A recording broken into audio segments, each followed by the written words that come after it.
मामूली सा इसका हाथ पकड़ के थोड़ा ऊपर एक थोड़ा ना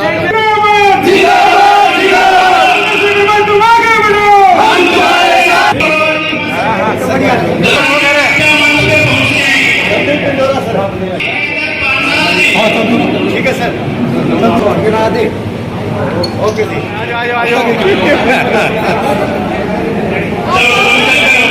जी जनता से हम अपील करते हैं, विश्वास भी है हमें, क्योंकि हमने सुना है कि जिन से पूरी हरियाणा की राजनीति चालू होती है। और आज जो यहाँ आज़ाद समाज पार्टी की मीटिंग हुई है, ज्वाइनिंग मीटिंग हुई है, उसमें हमारे सुनील राज बामनिया जी हैं। इन्होंने जो अपना दल था वो आज़ाद समाज पार्टी में विलय कर दिया है हमारे प्रदेश अध्यक्ष जी के नेतृत्व में। और हम यही चाहेंगे कि इस कारवा को सुनील बामनिया जी आगे बढ़ाएं टीम के नेतृत्व में, प्रदेश की टीम के नेतृत्व में। और जो हमने सुना है आज तक कि जिन से हरियाणा की राजनीति चालू होती है, उसको करके दिखाएं, क्योंकि अब आपको एक मंच मिल गया है और मंच में इतना बड़ा मंच है जिसकी गूंज पूरी दुनिया में है, देश में दुनिया में है। तो हम यही चाहेंगे कि जिन की जनता एक बार हमारा साथ दे, हमारी पार्टी का साथ दे, और हम उसकी समस्या वैसे पहले सड़कों पर लड़ते आ रहे हैं और फिर हम सदन में भी लड़ेंगे। जींद जिले की हम अब जो हमारे प्रदेश अध्यक्ष हैं उनके नेतृत्व में यहाँ पूरा हरियाणा है, इसका जो वही देंगे। सर के जो चुनाव हुए उसमें अब की बार जो है गठबंधन को काफ़ी वोट बैंक मिला, तो अब जो विधानसभा का जो चुनाव होगा उसमें किस तरह की रणनीति तय होगी हरियाणा में आपकी पार्टी की तरफ से? क्योंकि हम लोग जो है संविधान में विश्वास रखने वाले लोग हैं और संविधान बचाना हमारी पहली प्राथमिकता है। संविधान ना रहेगा देश का तो कुछ ना रहेगा, और इस संविधान में ही पूरे बहुजन समाज की आस्था है और विश्वास है। तो संविधान बचाने के लिए हमारे जो पार्टी के राष्ट्रीय अध्यक्ष हैं उन्होंने फैसला लिया कि हमें पहले संविधान बचाना है और उसके बाद हम पूरे जो आगे का हमारा सिस्टम रहेगा उसको बचाएंगे। तो आज़ाद समाज पार्टी आने वाले विधानसभा चुनाव में किस आज़ाद समाज पार्टी अपने बलबूते पे, चाहे उसने पहला चुनाव लड़ा हो या भविष्य में लड़ेगी, उनको रोकने वाले बहुत सारे संगठन हैं, दल हैं, मगर आज़ाद समाज पार्टी अपने बलबूते पर चुनाव लड़ेगी। अगर किसी को हमारा साथ देना है उसके दरवाजे खुले हैं। कितने स्टेट में चुनाव लड़ेगी? हम जितने भारत में स्टेट हैं जहां हमारी संगठन है, जितने स्टेटों में सब में हम चुनाव लड़ेंगे। कल राहुल गांधी ने जो उनका भाषण था वो काफ़ी वायरल हो रहा है, जो सुविधा उन्होंने बात रखी है, अग्नि योजना है, उनके पक्ष में ज़्यादा कल मोहल दिखा देता। कल नरेंद्र मोदी ने वहाँ से बात की, क्योंकि बीजेपी नहीं चाहती कि सदन में या सदन के बाहर संविधान की बात हो, संविधान के मानने वालों की बात हो। और बात रही राहुल गांधी जी की, क्योंकि राहुल गांधी जी हों या अखिलेश जी हों या और कोई भी संगठन हो, संविधान अगर किसी ने पहले उठाया तो मान्य है हमारे राष्ट्रीय अध्यक्ष जी ने उठाया है और उन्होंने संविधान बचाने के लिए अपने आप को आगे लाए हैं। मगर जो वो कुछ लोग नकल कर रहे हैं, नकल से काम चलने वाला नहीं है, जनता जानती है। और जो संविधान के रक्षक हैं, जिन्होंने अपना घर फूंक दिया है, न घर देखते हैं, न दिन देखते हैं, न रात देखते हैं, समाज की समस्या के लिए हर समय वो तैयार रहते हैं, और संविधान वही लोग हो जा सकते हैं, ना कि ड्रामा करने वाले लोग। जिम्मेवारी लिए पिछले दिन आपने नैलो का दामन थामा था और अब आप बीमार हुई सेना में जुड़ गए हैं। देखिए, बदलाव जो है वो प्रकृति का नियम है। हमें जहाँ मान सम्मान मिलेगा, जहाँ अपनापन होगा, हम वहाँ पे जाएंगे। और आज़ाद समाज पार्टी कोई बाहर की नहीं है, ये हमारे अपने जो लोगों के संगठन है। हम जिस संविधान को मानते हैं, ये उस संविधान को बचाने के लिए सबसे पहले अग्रसर है। आज एक ज़रूरी है हमें एकजुट होकर के इस जो मुहिम को और इस जो संगठन को ताकत देने का काम करें, ताकि वे आने वाले समय के विधानसभा जो चुनाव होने वाले हैं उनके अंदर जो हमारा एक दबा कुचला हुआ समाज है उसको कहीं ना कहीं उभारने के लिए, उनकी जो राजनीतिक हिस्सेदारी दर्ज करवाने के लिए, इस संगठन को और मजबूती देने के लिए हमें एकजुट होकर के इस जो संगठन का दामन थामा आज।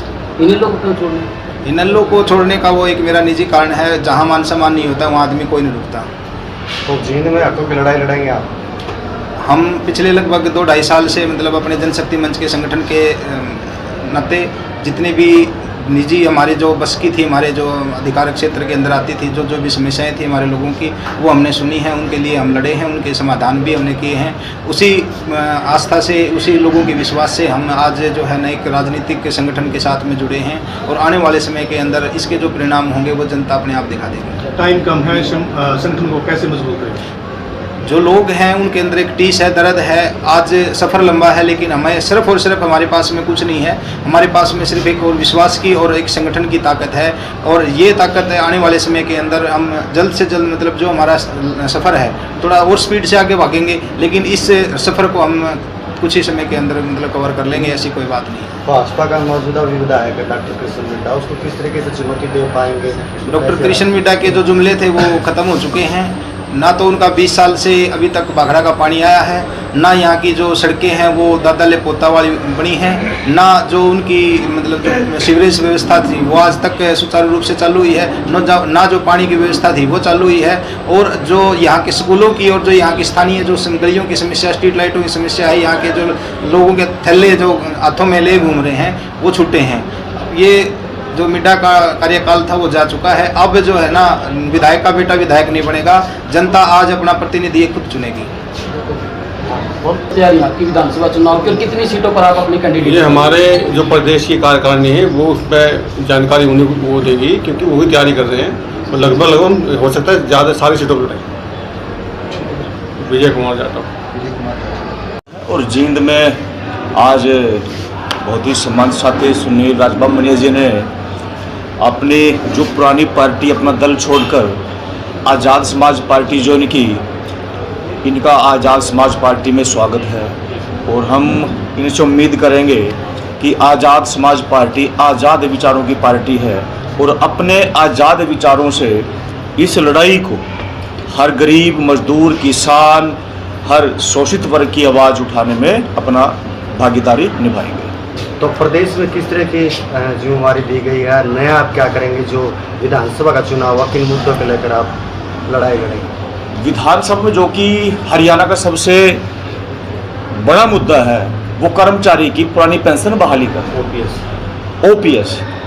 यदि हरियाणा की जनता आज़ाद समाज पार्टी को मौका देती है तो पहली कलम में हम जो कर्मचारी हैं ओपीएस का जो मामला है उसको पहली कलम में क्लियर करेंगे, जो सबसे बड़ा मामला हमारा। कितनी सीटों पर चुनाव लड़ेंगे हरियाणा? 90 सीटों पर चुनाव लड़ेंगे।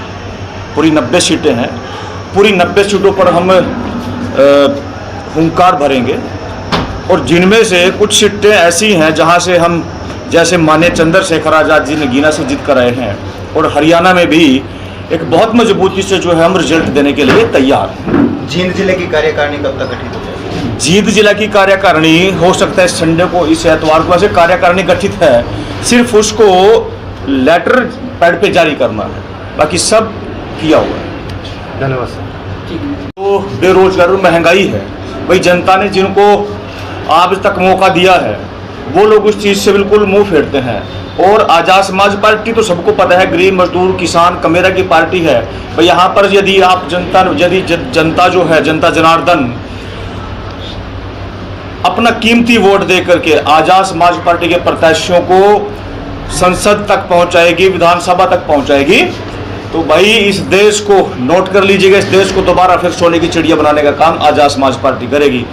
जो कि महंगाई के नाम पर, बेरोजगारी के नाम पर, आज हरियाणा की बात करूंगा तो हरियाणा में बेरोजगारी इतनी है कि यहाँ के जो युवा हैं वो फॉरेन में जाकर रहने के लिए मजबूर हो गए हैं, छोटी छोटी कंट्रियों में, क्योंकि यहाँ बेरोजगारी, शिक्षा दर, चिकित्सा सब जीरो है। ये जो खोखली राजनीति जो बीजेपी की सरकार कर रही थी, या कांग्रेस ने अभी तक की है, या इनेलो ने की है, ये खोखली राजनीति अब वो नहीं चलेगी हरियाणा में।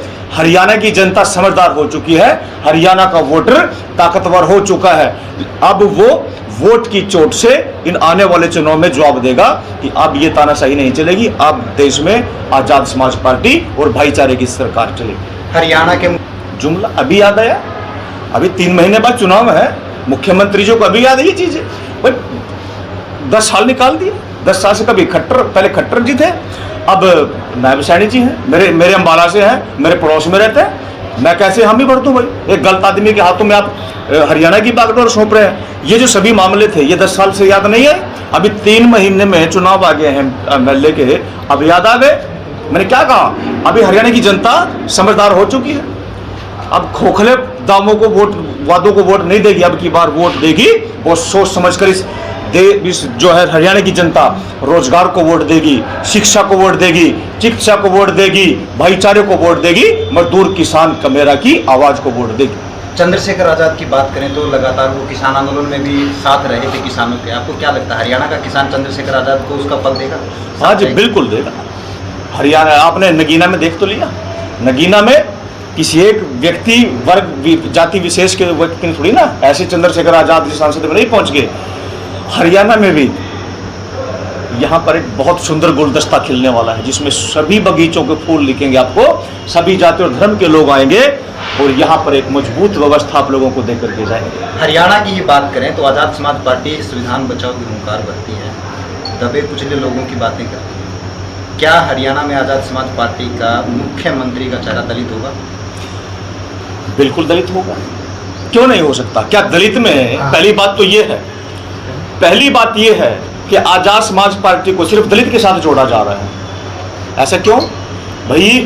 मोदी जी को दलित के साथ जोड़ दो या उसकी जाति के साथ जोड़ दो, राहुल गांधी को उसकी जाति के साथ जोड़ दो ना, लेकिन चंद्रशेखर आजाद जी को ही दलित के साथ जोड़ा जा रहा है। जबकि अभी थोड़ी देर आपने क्वेश्चन किया था कि किसान आंदोलन में चंद्रशेखर आजाद आए थे, भाई उसमें कितने दलित थे? भाई जो दिल्ली में इन बहनों के सम्मान में जो किसान, जो पहलवान बेटियां थी, भाई उनके सम्मान में भाई कौन सी दलित थी? बताइए मुझे आप। अभी जो जींद में अभी 4 महीने पहले जो एक रैली हुई थी ओपीएस को लेकर के, भाई वो तो उसमें सर्व जातीय थी, उसमें आपका भाई था। सिर्फ चंद्रशेखर आजाद जी को दलित के साथ जोड़ना, ये भी एक दोहरी मानसिकता है।